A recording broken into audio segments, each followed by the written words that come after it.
हरे कृष्ण। भारतीय संस्कृति में तुलसी यानी कि पवित्र तुलसी केवल एक पौधा नहीं है, बल्कि इसे देवी का रूप और भगवान विष्णु की प्रिय पत्नी माना गया है।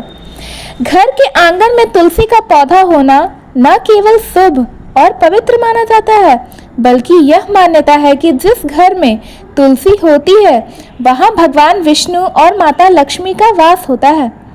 तुलसी को देवी तुलसी या वृंदा या हरिप्रिया जैसे नामों से भी जाना जाता है। तुलसी माँ के बिना भगवान विष्णु, श्री कृष्ण और श्री राम की पूजा अधूरी मानी जाती है। तुलसी की देवी स्वरूपी के पीछे एक बहुत ही रहस्यमयी और प्रेरक कथा है। बहुत समय पहले एक राजा असुर हुआ करता था जिसका नाम था जालंधर।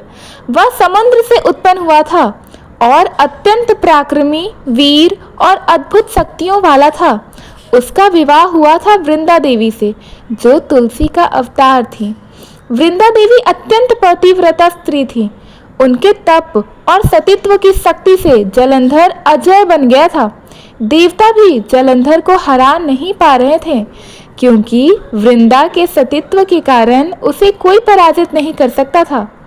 जब जालंधर अत्याचार करने लगा, तब सभी देवता भगवान विष्णु के पास गए और प्रार्थना किए, हे प्रभु, जालंधर को रोकना आवश्यक है, अन्यथा यह संसार में संतुलन नष्ट कर देगा। भगवान विष्णु ने लीला की और वे जालंधर का रूप धारण कर वृंदा देवी के सामने प्रकट हो गए। वृंदा देवी ने उन्हें अपना पति समझकर उनका स्वागत किया। जैसे ही वृंदा का सतीत्व भंग हुआ, जालंधर की शक्ति छीन हो गई और देवताओं ने मिलकर उसका वध कर दिया। जब वृंदा को सच्चाई पता चली तो उनका हृदय टूट गया। उन्होंने भगवान विष्णु को श्राप दिया, हे विष्णु, जैसे आपने मेरे सतीत्व का अपमान किया है, वैसे ही आप भी पत्थर का रूप धारण करेंगे। इसी श्राप के कारण भगवान विष्णु शालिग्राम बने। लेकिन उसी समय वृंदा देवी का हृदय बदल गया। उन्होंने भगवान विष्णु से क्षमा मांगी और तप करते हुए अग्नि में प्रवेश कर गई। उनकी राख से एक दिव्य पौधा उत्पन्न हुआ जो तुलसी कहलाया। भगवान विष्णु ने आकाशवाणी की, हे वृंदा, आज से तुम तुलसी के रूप में सदा पूजित रहोगी। मेरे भक्त मुझे तुलसी के बिना प्रसन्न नहीं कर सकेंगे। हर पूजा, हर भोग, हर अर्पण तुम्हारे बिना अधूरा होगा। इस प्रकार तुलसी माँ को देवी का स्वरूप माना जाने लगा। हर वर्ष कार्तिक शुक्ल एकादशी यानी कि देव उठनी एकादशी के बाद तुलसी विवाह मनाया जाता है।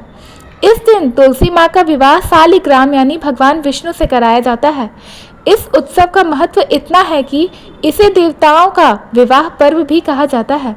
यह विवाह इस बात का प्रतीक है कि तुलसी माँ वास्तव में भगवान विष्णु की अर्धांगिनी है।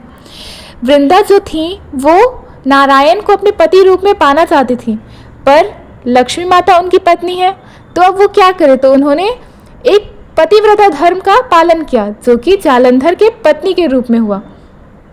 फिर जालंधर को वध के बाद जब पतिव्रता धर्म उनका भंग हुआ, तो वे अपने आराध्य, अपने नारायण के पत्नी के रूप में पूजी जाने लग गईं। तुलसी पत्र भगवान विष्णु, श्री राम और श्री कृष्ण को अति प्रिय है। श्रीमद् भागवत गीता और पुराणों में कहा गया है कि जिसने तुलसी दल अर्पित किया उसने अनगिनत पुष्प चढ़ाए हैं। तुलसी पत्र से किया गया भोग भगवान विष्णु को तुरंत स्वीकार होता है। जिस घर में तुलसी होती है वहाँ पितरों को मोक्ष मिलता है और वहाँ नकारात्मक शक्तियाँ प्रवेश नहीं कर पाती। तुलसी को जड़ी बूटियों का रानी कहा जाता है। इसमें औषधीय गुण हैं जो शरीर से रोगों को दूर करते हैं। तुलसी के पास बैठकर ध्यान करने से मन को शांति और सकारात्मक ऊर्जा मिलती है। तुलसी वायु को शुद्ध करती है और वातावरण को दिव्यता प्रदान करती है। प्रतिदिन तुलसी के पौधे को जल अर्पित करना चाहिए। संध्या के समय दीपक जलाकर तुलसी के पास आरती करनी चाहिए। रविवार और एकादशी के दिन तुलसी पत्र तोड़ना वर्जित है। तुलसी पत्र को भगवान शिव को अर्पित नहीं किया जाता, क्योंकि यह केवल विष्णु, राम, कृष्ण को प्रिय है। तुलसी माँ पतिव्रता शक्ति, भक्ति और समर्पण की प्रतीक है। वे दर्शाती हैं कि जब तक भक्ति और श्रद्धा अडिग रहती है, तब तक दुष्ट शक्तियाँ नष्ट नहीं कर सकती। तुलसी माँ का जीवन हमें यह भी सिखाता है कि भक्ति और त्याग से व्यक्ति अमर हो जाता है। तुलसी पत्र भगवान को प्रिय होने के साथ साथ भक्तों को मोक्ष भी प्रदान करती है। तुलसी माँ को घर की लक्ष्मी कहा गया है। सुबह तुलसी का दर्शन करना पापों को नष्ट करना होता है। तुलसी के पास दीपक जलाने से घर में समृद्धि और शांति आती है। मनुष्य के समय यदि किसी को मृत्यु के समय तुलसी दल या तुलसी जल मिल जाए तो वह निश्चित ही भगवान के धाम को प्राप्त हो जाता है। तुलसी माँ कोई साधारण पौधा नहीं है, वे भक्ति, सतीत्व और भगवान विष्णु के प्रेम का जीवित प्रतीक है। तुलसी माँ हमें सिखाती हैं कि जीवन में श्रद्धा, समर्पण और पतिव्रता ही परम शक्ति होती है। इसलिए तुलसी को देवी का स्वरूप माना जाता है और हिंदू धर्म में उनका स्थान सर्वोच्च है।